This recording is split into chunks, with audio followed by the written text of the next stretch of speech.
update pala sa under training ko. Yung dalawa na yan, under training yan. Yan, walang ano yan. Walang performance yan.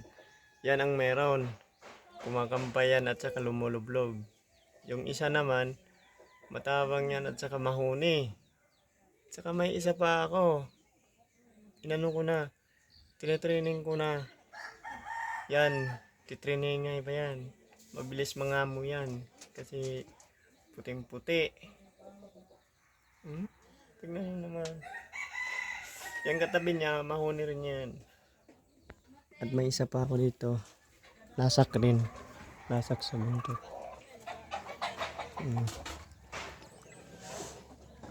Tignan nyo naman yan. Kala nyo walang lasak yan. Puting-puti ang buntot niyan. Tignan nyo naman guys. Puting-puti ang... Yan o, puti. Saka may puti pa yung dito. Ayan. Ito puti yung buntot niya bagong tubo.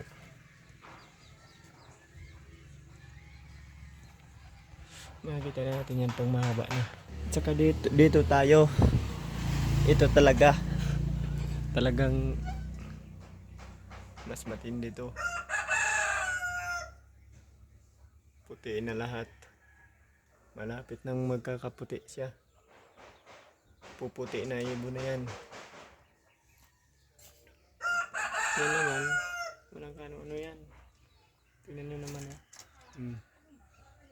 Iwan ko kung anong meron yun dyan. Kasi ano siya ayaw siya magpatabi. Parang mayroon siyang parang mahuni rin yan. Yung mga under training yan. Yan ang panibago kong gawing pangati.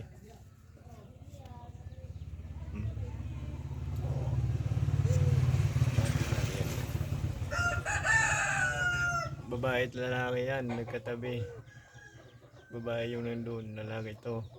Iwan ko yung isa, parang lalaki rin yan. Tatanggalin ko yan. Kung sinong bibili, bibinta ko yan ng 50. Pero ito, hindi ko bibinta to sila. Yung dalawa na yan. Kasi, yan na lang yung pag-asa ko para maka-upload na naman ako ng pangati uli. Makikita nyo yung performance yan pag yan ay masanay na. Yan o, mabait silang dalawa. Mabait na lagi kasi yan kaya nagkatabi.